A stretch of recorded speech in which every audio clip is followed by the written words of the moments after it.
ओम शांति। आज के बाबा के 22 तारीख के महावाक्य हैं।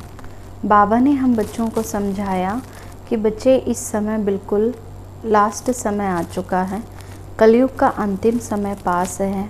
तो बाबा हम बच्चों को ये इशारा दे रहे हैं कि बच्चे जितना ज़्यादा हो सके अपना तन मन और धन सेवा में लगाना है, क्योंकि जो हम भक्ति मार्ग में गायन करते थे कि तन मन धन सब तेरा, क्या लागे मेरा, तो बाबा कहते हैं वो केवल कहने मात्र हम मंदिर में जाकर क्षण भर के लिए कह देते थे कि तन मन धन सब तेरा, और दिन भर क्या करते रहते थे, मेरा ही मेरा।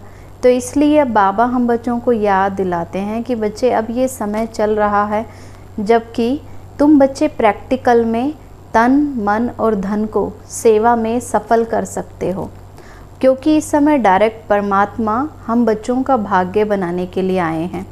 और जब हम बच्चे इस समय सेवा में सब कुछ सफल करते हैं तो वो हमारा 21 जन्मों के लिए भाग्य बन जाता है। नहीं तो बाबा हम बच्चों को इशारा भी दे रहे हैं कि बच्चे लास्ट में तो सब यहीं ख़त्म हो जाएगा, ये तन भी यहीं मिट्टी में मिल जाएगा, सब साधन भी धन भी सबका यहीं ख़त्म हो जाएगा। इसलिए अंतिम समय आने से पहले हमें सब कुछ सेवा में सफल कर लेना चाहिए, जिससे हमारा भाग्य कई जन्मों के लिए अच्छे से अच्छा बन जाए। तो आज के बाबा के 22 तारीख के महावाक्य हैं। बाबा ने कहा, मीठे बच्चे अपना सब कुछ ईश्वरीय सेवा में सफल कर भविष्य बना लो। बाबा ने कहा, मीठे बच्चे अपना सब कुछ ईश्वरीय सेवा में सफल कर भविष्य बना लो, क्योंकि मौत सिर पर है। वैसे भी अगर दुनिया में भी देखा जाए, जब किसी मनुष्य का अंतिम समय पास आता है तो वो क्या सोचते हैं कि जो भी थोड़ा बहुत समय हमारे पास बचा हुआ है, हम इसमें जितना ज़्यादा हो सके अच्छे से अच्छे कर्म करें, है ना, जितना ज़्यादा हो सके सबकी हेल्प कर सकें। तो बाबा कहते ये भी हम बच्चों को थोड़ा सा चांस मिला है जिसमें हम ईश्वरीय सेवा करें, ईश्वरीय कार्य में सहयोगी बने। जबकि संगम युग ऐसा समय है, डायरेक्ट परमात्मा हमारे पास आए हुए हैं, तो हम अपना सेवा करके सब कुछ सफल कर लें।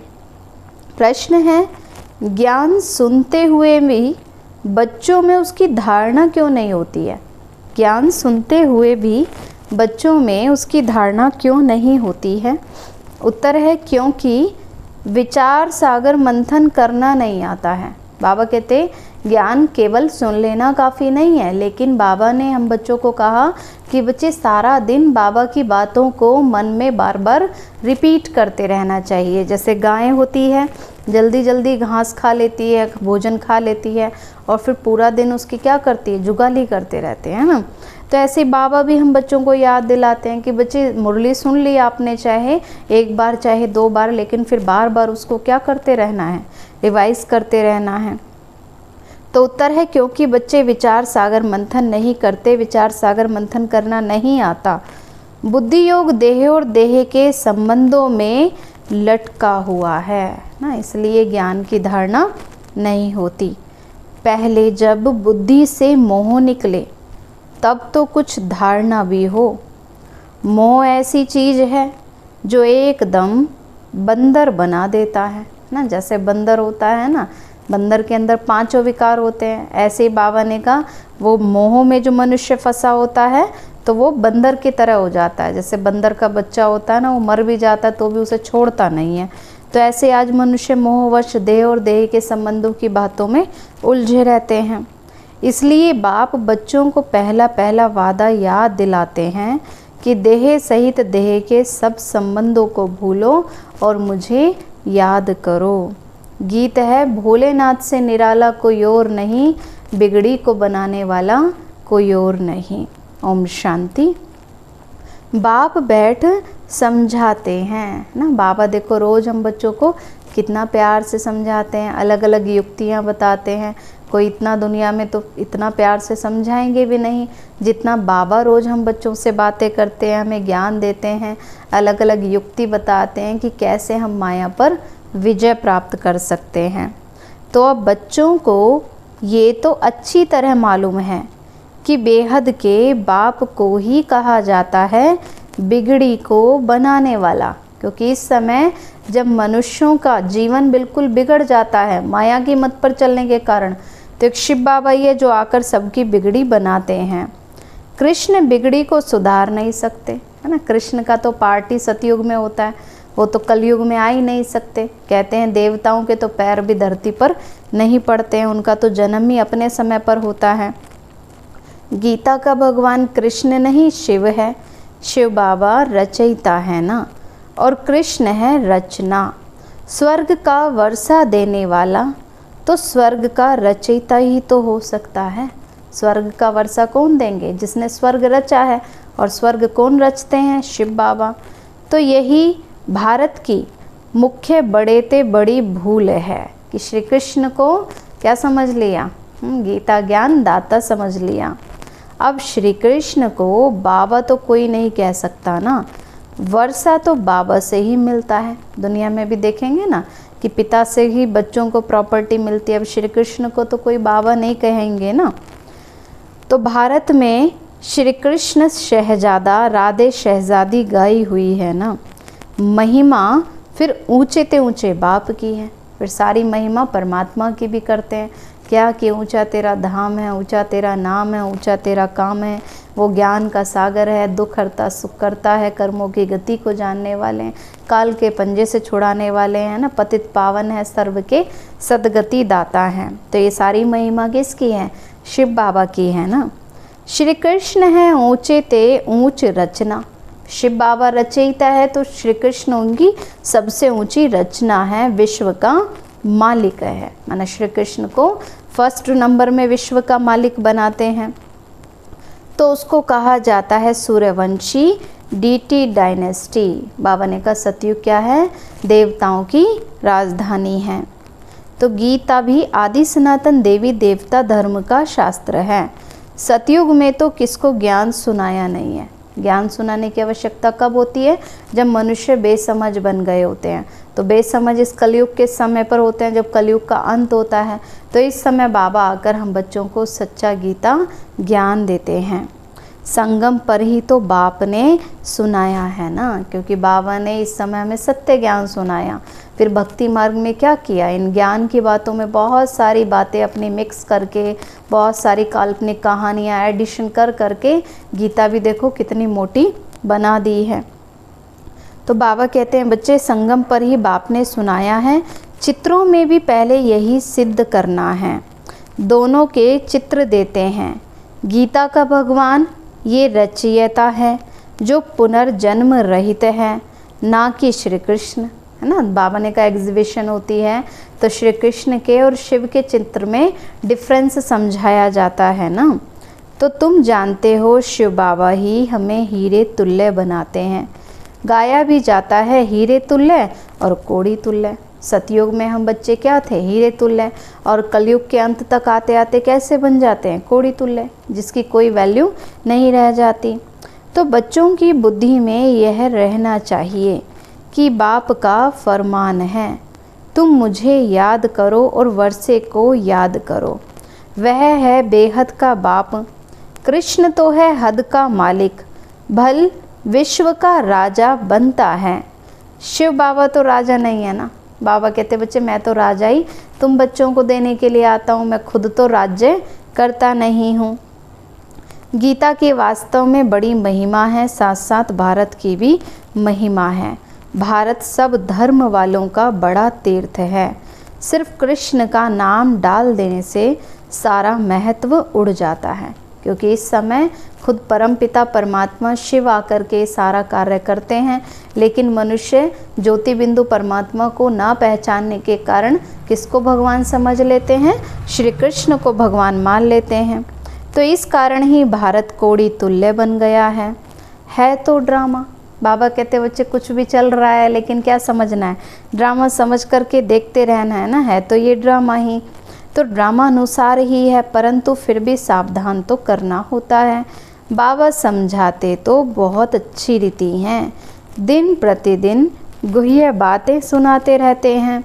तो फिर पुराने चित्रों को बदलकर दूसरा बनाना पड़े, क्योंकि रोज़ रोज़ बाबा ज्ञान की नई नई बातें बच्चों के सामने बताते हैं, नए नए रहस्य खोलते रहते हैं, तो उसी हिसाब से चित्रों में भी एडिशंस होते रहते हैं।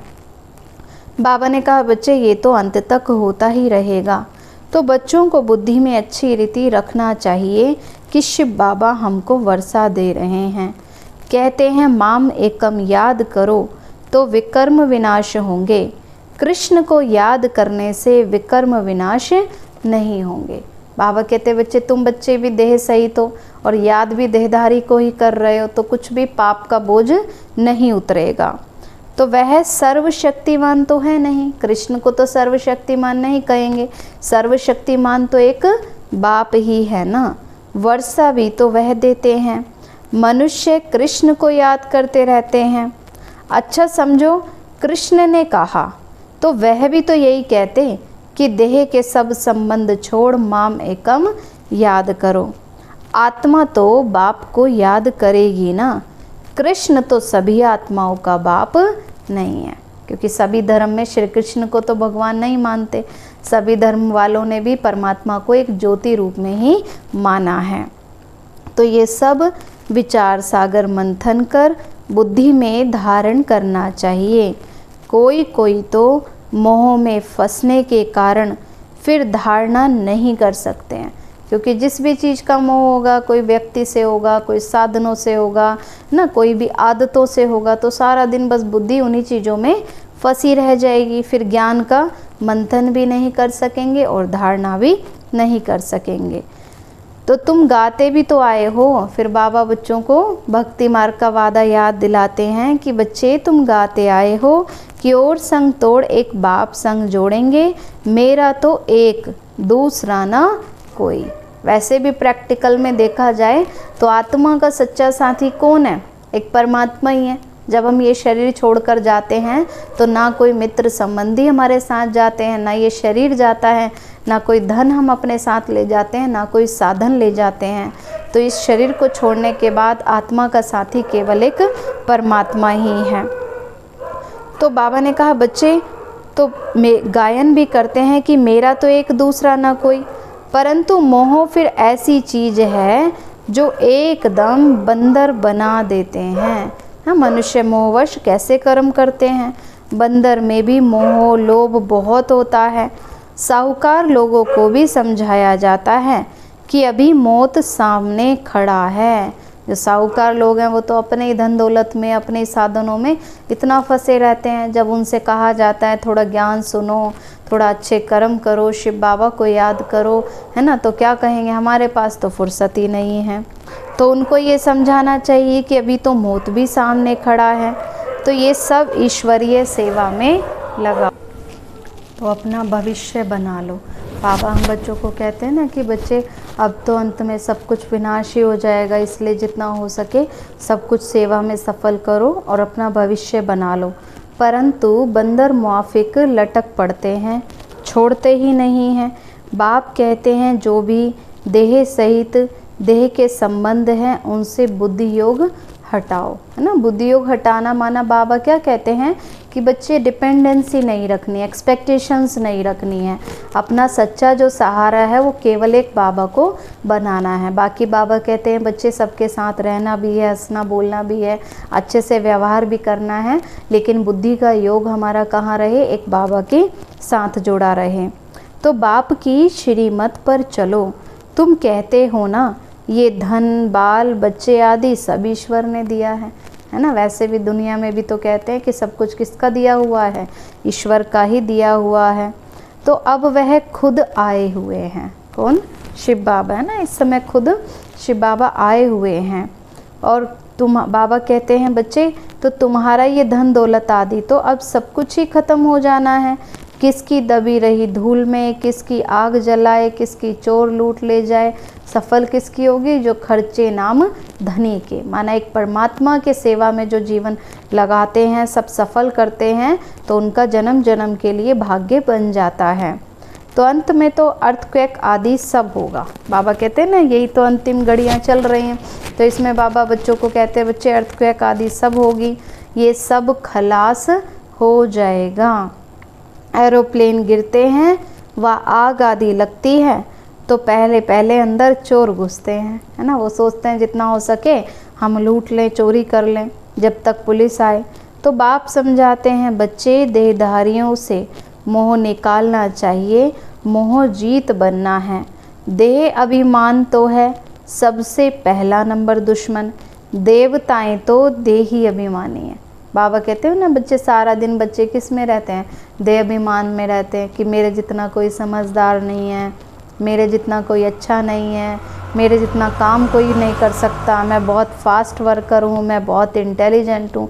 सारा दिन बस मनुष्य के अंदर क्या चलता रहता है, मैं चलता रहता है, जिस कारण क्या होता है, वो हर घड़ी दूसरों को नीचा दिखाते रहते हैं, स्वार्थवश होकर के कर्म करते रहते हैं। तो बाबा ने कहा, बच्चे देह अभिमान सबसे पहला नंबर दुश्मन है, देवताएं तो देही अभिमानी हैं। देह अभिमान में आने से तो और ही विकारों में फंसते हैं। तो तुम तो आधा कल्प देह अभिमानी ही रहते हो। आधा कल्प कब, द्वापर युग में और कलयुग में। तो अब देही अभिमानी बनने की ही प्रैक्टिस करनी है। जो भी मनुष्य मात्र हैं बिल्कुल ही इन बातों को नहीं जानते, ना परमात्मा को जानते हैं। कहते हैं ना, जो मूढ़मती मनुष्य होते हैं वो परमात्मा को पहचान ही नहीं पाते। तो जब अपने पिता को नहीं पहचान पाते तो उनकी बातों को भी कैसे समझेंगे। आत्मा क्या है, परमात्मा क्या है, आत्मा कितने जन्म लेती है, कैसे पार्ट बजाती है।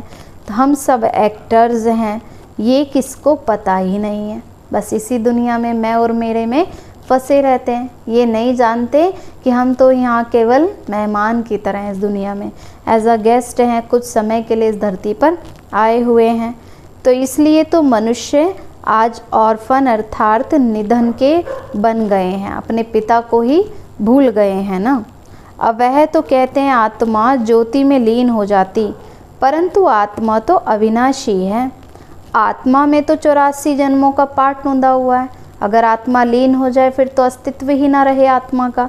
लेकिन आत्मा को तो क्या कहते हैं, अजर अमर अविनाशी है।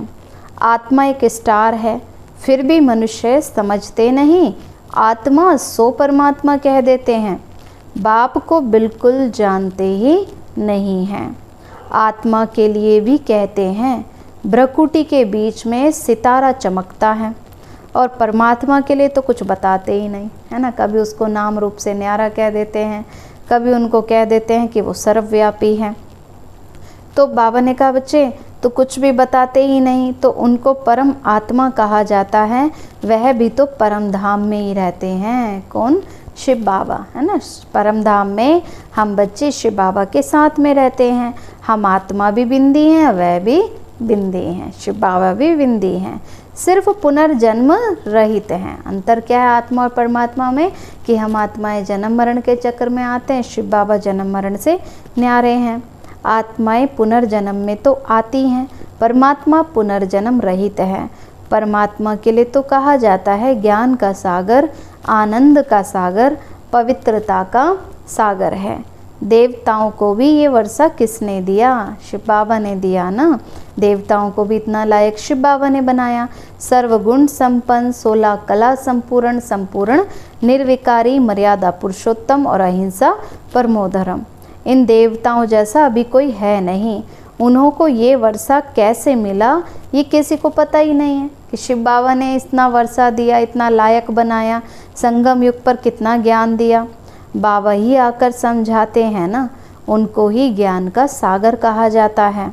इस समय आकर ज्ञान देते हैं, फिर प्रायलोप हो जाता है। बाबा कहते सतयुग में सारी बातें तो ये याद नहीं रहती हैं। ज्ञान से इस समय सद्गति होती है। सद्गति अर्थात हम बच्चे सतयुग में चले जाते हैं। जब इस समय दुर्गति में फंसे होते हैं तब तो सर्व का सद्गति दाता आए और ज्ञान का सागर आकर के हम बच्चों को ज्ञान दे। शिव बाबा इस समय हम बच्चों को दुर्गति से निकालते हैं और आकर ज्ञान देते हैं। बाप ही आकर ज्ञान स्नान कराते हैं। अब वह तो पानी का स्नान करते, उससे कोई सद्गति नहीं हो सकती, है ना। कहीं भी जाएंगे, नदियों पर, नहरों पर, तालाबों पर जाकर मनुष्य स्नान करते रहते, लेकिन पानी से तो कोई सद्गति नहीं हो सकती। तो ये थोड़ी बातें भी धारण करनी चाहिए। मुख्य जो अच्छे अच्छे चित्र हैं वह बड़े होने चाहिए। बाबा कहते हैं ना, बच्चे बड़े बड़े चित्र बना करके अलग अलग स्थानों पर लगाने चाहिए, जिससे कि मनुष्यों को देख करके सारी बातें समझ में आ जाएं, कि आकर के उनको भी निमंत्रण देना चाहिए, सबको बुलाना चाहिए कि आकर परम पिता परमात्मा का परिचय लो और भविष्य 21 जन्म के लिए बाप से वर्षा लो। भाइयों बहनों, पारलौकिक बाप से बेहद सुख का स्वराज्य कैसे मिलता है सो आकर के समझो। बेहद के बाप से वर्षा पाना सीखो, इसमें डरने की तो बात नहीं है। तुम ही बुलाते भी तो रहते हो कि हे पतित पावन आओ।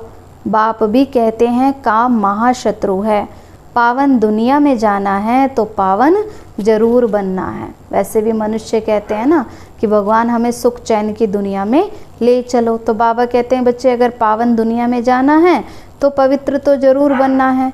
पतित उनको कहा जाता है जो विकार से जन्म लेते हैं। सतयुग त्रेता में विष होता नहीं, उसको कहा जाता है संपूर्ण निर्विकारी दुनिया, वहाँ विकार हैं ही नहीं। फिर ये तुम क्यों पूछते हो कि बच्चे कैसे पैदा होते हैं? तुम निर्विकारी तो बनो, तो ये तुम पूछते ही क्यों हो?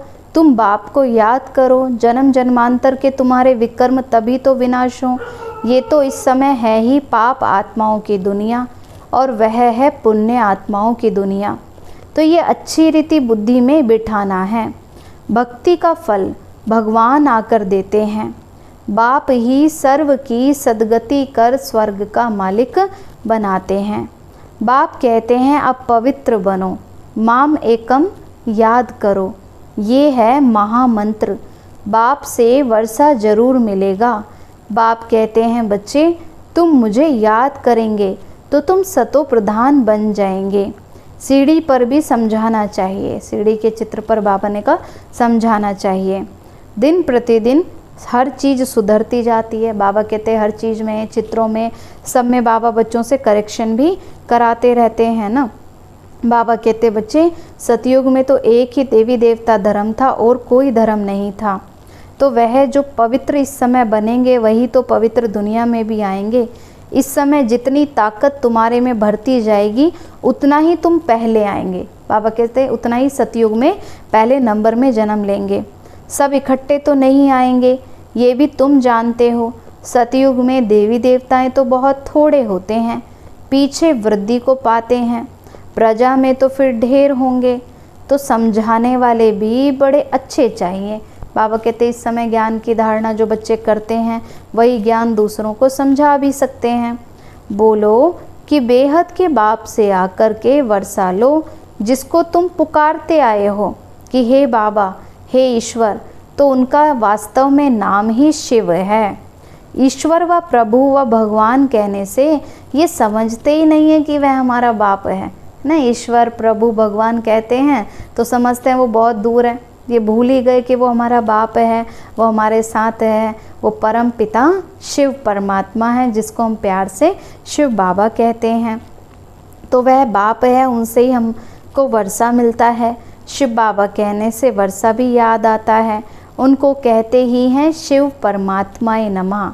परमात्मा का नाम तो बताओ, है ना। भक्ति में कहते हैं कि शिव परमात्माए नमः, लेकिन परमात्मा का नाम क्या है वह जानते ही नहीं। अब नाम रूप से न्यारा तो कोई नहीं होता, उनका तो शिव नाम है ना। सिर्फ शिवाय नमः भी नहीं कहना चाहिए, शिव परमात्माए नमः। हर एक अक्षर को बहुत अच्छी रीति क्लियर कर समझाना होता है।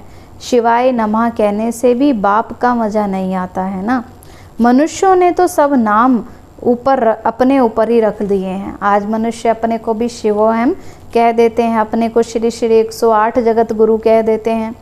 तुम जानते हो मनुष्यों को तो कभी भगवान नहीं कहा जाता है। ब्रह्मा विष्णु शंकर को भी देवता कहा जाता है, भगवान नहीं कहा जाता। बाप रचयिता तो एक ही निराकार है। जैसे लौकिक बाप बच्चों को रचते हैं, वर्षा देते हैं, वैसे बेहद का बाप भी वर्षा देते हैं। भारत को विश्व का मालिक बनाते हैं। सारी दुनिया का पतित पावन तो एक ही बाप है। अब ये थोड़े ही कोई जानते हैं। हमारे धर्म स्थापक भी इस समय पतित हैं, कब्र दाखिल हैं। जो भी अलग अलग धर्म बने हुए हैं उन सभी के धर्म स्थापक जो हैं वो सभी आत्माएं जन्म लेते लेते क्या बनती गईं? पतित बनती गईं, कलयुग के अंत में पहुंच गए। और अभी तो सबकी कयामत का समय है। अब बाप ही आकर सबको उठाएंगे, है ना। वो कहते भी हैं ना कि अल्लाह आएंगे लास्ट में आकर सबके कब्र से जगाएंगे। तो इस समय सब मनुष्य आत्माएं कब्र अर्थात देह अभिमान में फंसी हुई हैं। तो परमात्मा आकर सबको इस देह के अभिमान से आकर निकालते हैं अर्थात जगाते हैं। कयामत के समय ही खुदा और भगवान आते हैं ना। माना इस्लाम धर्म में ऐसा कहते हैं ना कि खुदा कयामत के समय पर आते हैं। तो ये वही तो समय चल रहा है, वही ज्ञान का सागर है। लिखा हुआ है कि सागर के बच्चे भस्मीभूत हो गए थे अर्थात काम चिता पर बैठ काले आयरन एज्ड बन गए थे। तो इस समय सभी मनुष्य आत्माएं क्या हो गई हैं? मैली हो चुकी हैं, इम्प्योर हो चुकी हैं। तो अब बाबा आकर क्या ज्ञान चिता पर बिठाते तो आयरन एज से गोल्डन एज बनाते। तो बाप कहते हैं बच्चे अब फिर से तुम सुंदर पवित्र कैसे बनेंगे? याद की यात्रा से। तो बाप कहते हैं बच्चे तुम मुझे याद करो तो अंतमति सोगति हो जाएगी। कितना सहज समझाते हैं। कहते हैं ना अंत समय पर जैसे ही हमारी मत होती है वैसे ही हमें गति प्राप्त होती है ना, वैसे ही हमारे अंतिम हमें प्राप्ति हो जाती है। अगले जन्म में भी वैसा ही हमें जन्म मिलता है। तो कितना सहज बाबा समझाते हैं। फिर भी ये बातें बुद्धि में क्यों नहीं बैठती हैं? क्योंकि देह अभिमान बहुत है, इसलिए धारणा भी नहीं होती। बाबा तो बड़ी अच्छी युक्ति बताते हैं। बेहद के बाप ने जिसको याद करते हैं उसने क्या करके किया? भारत को स्वर्ग बनाया ना। याद भी तो उसको ही किया जाता है जिसने कोई अच्छे कार्य किए होते हैं, जो कोई हमारी मदद करते हैं, कुछ सहयोग देते हैं, है ना, उसको सभी याद करते हैं। तो ऐसे ही शिव बाबा ने क्या किया? आकर के हमें दुखों से छुड़ाया, हमें स्वर्ग का राज्य भाग्य दिया, आकर भारत को स्वर्ग बनाया। तो हद का वर्षा तो तुम जन्म जन्मांतर लेते आए, अब बेहद के बाप से 21 जन्म के लिए बेहद का वर्षा लो। सतयुग त्रेता में तो देवताएं ही राज्य करते थे। सूर्यवंशी फिर चंद्रवंशी, सो वैश्यवंशी फिर शूद्रवंशी। तो 100 अक्षर डालने से सिद्ध होता है ना कि वही पुनर्जन्म लेते लेते और वर्णों में आते हैं। माना सभी सतयुगी आत्माएं जो सूर्यवंशी घराने की थी वही जन्म लेते लेते अंत में आ जाती हैं। बाबा समझाते तो सबको हैं। तुम सम्मुख बैठे हो तो खुश होते हो, है ना। जब बाबा के सामने बैठकर मुरली सुनते हैं तो एक अलग ही वाइब्रेशंस फील होते हैं। कोई कोई की तकदीर में नहीं है तो सर्विस भी करते ही नहीं। सर्विस करेंगे तो नाम भी होगा। कहेंगे ना कि बाबा की बच्चियाँ कितनी होशियार हैं, सब काम करती हैं, हमको स्वर्ग की बादशाही का वर्षा भी देती हैं, है ना। जो कहते हैं ना कि लास्ट में कुमारियों ने बाण मारे भीष्म पितामह जैसी आत्माओं को। माना इतने जो कड़े संस्कार वाली आत्माएं हैं जो परिवर्तन होना ही नहीं चाहती हैं, बाबा कहते बच्चे उनको भी तुम्हें ज्ञान से योग से परिवर्तन करना है। तब लास्ट में वो भी रियलाइज़ करेंगे कि इन्होंने हमको कितना ऊंचा उठाया, ज्ञान में आगे बढ़ाया। तो ये वक्खर अर्थात ज्ञान भी हमें देती हैं। ये चित्र है अंधों के आगे आईना। बाबा कहते जितने भी सारे योग के, राजयोग के चित्र हैं, एग्जीबिशन के चित्र हैं, तो ये हमारे सामने एक आईने का काम करते हैं कि अब तक हम क्या सोचते थे और वास्तविकता क्या है। अब इसमें जादू आदि की तो कोई बात ही नहीं है, पवित्रता की ही मुख्य बात है। समझते भी हैं कि अब ये अंतिम जन्म है, अब स्वर्ग में चलना है तो पवित्र जरूर बनना है। विनाश भी तो सामने ही खड़ा है, पावन तो जरूर बनना पड़े। सन्यासी घर बार छोड़ते हैं पावन बनने के लिए। बाप कहते हैं बच्चे विनाश सामने खड़ा है, मुझे याद करो तो बेड़ा पार हो जाए। अच्छा मीठे मीठे सिकीलते बच्चों प्रति माता पिता बाप दादा का याद प्यार और गुड मॉर्निंग। रूहानी बाप की रूहानी बच्चों को नमस्ते। रूहानी हम बच्चों की रूहानी माता पिता बाप दादा को नमस्ते नमस्ते नमस्ते। बाबा नमस्ते। सदा रहें हंसते और हंसाते। शुक्रिया बाबा, शुक्रिया बाबा, शुक्रिया बाबा। धारणा के लिए मुख्य सार है, विनाश के पहले अपना सब कुछ सफल करना है। बाबा कहते लास्ट में तो सब यहीं ख़त्म हो जाएगा, उससे पहले क्या कर लेना है, सब कुछ सफल करना है। ये कयामत का समय है, इसलिए पावन जरूर बनना है। बाबा कहते नहीं तो लास्ट में बहुत पश्चाताप होगा कि भगवान ने हमें इतना समझाया फिर भी हमने कुछ भी पुरुषार्थ नहीं किया। इसलिए बाबा कहते हैं बच्चे कयामत का समय है तो पावन जरूर बनना है। सेकंड है, देहधारियों से मोह निकाल, मोह जीत बनना है, क्योंकि सच्चा जो सहारा है वो केवल एक परमात्मा है, इसलिए किसी भी मनुष्य को अपना आधार नहीं बनाना है। देह अभिमान जो पहला नंबर दुश्मन है उस पर विजय पानी है, और सब संग तोड़ एक बाप से बुद्धि योग जोड़ना है। बाबा कहते सबके संग में भले रहें लेकिन बुद्धि योग हमारा किसके साथ रहे, बाबा के साथ।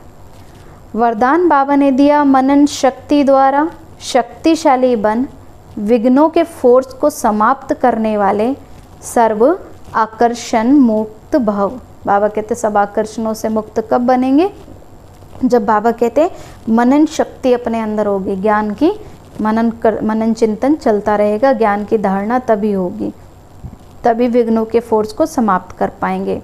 वर्तमान समय मनन शक्ति द्वारा आत्मा में सर्व शक्तियाँ भरने की आवश्यकता है। बाबा कहते सर्व शक्तियाँ कब भरेंगी, जब ज्ञान का मनन चिंतन चलता रहेगा। इसके लिए अंतर्मुखी बन करके हर पॉइंट पर मनन करो तो मक्खन निकलेगा। जैसे दही को जितना ज़्यादा मथते हैं ना तो उतना ही उसमें से मक्खन निकलता है, तो हमें किसको मथना है, ज्ञान को। तो ऐसी शक्तिशाली आत्माएं अति इंद्रिय सुख की प्राप्ति का अनुभव करती हैं। उन्हें अल्पकाल की कोई भी वस्तु अपनी तरफ आकर्षित नहीं कर सकती। उनकी मग्न अवस्था द्वारा जो रूहानियत की शक्तिशाली स्थिति बनती है उससे ही विघ्नों का फोर्स समाप्त हो जाता है। बाबा कहते जो आत्माएं बाबा की याद में, ज्ञान में, योग में, सेवा में मग्न रहते हैं ना, तो उससे उनकी स्थिति इतनी शक्तिशाली बन जाती है कि विघ्नों का फोर्स स्वतः ही समाप्त हो जाता है। विघ्न कब आते हैं और कब चले जाते हैं पता भी नहीं चलता है। स्लोगन बाबा ने दिया, ब्राह्मण संसार में सर्व का सम्मान प्राप्त करने वाले ही तख्त नशीन बनते हैं।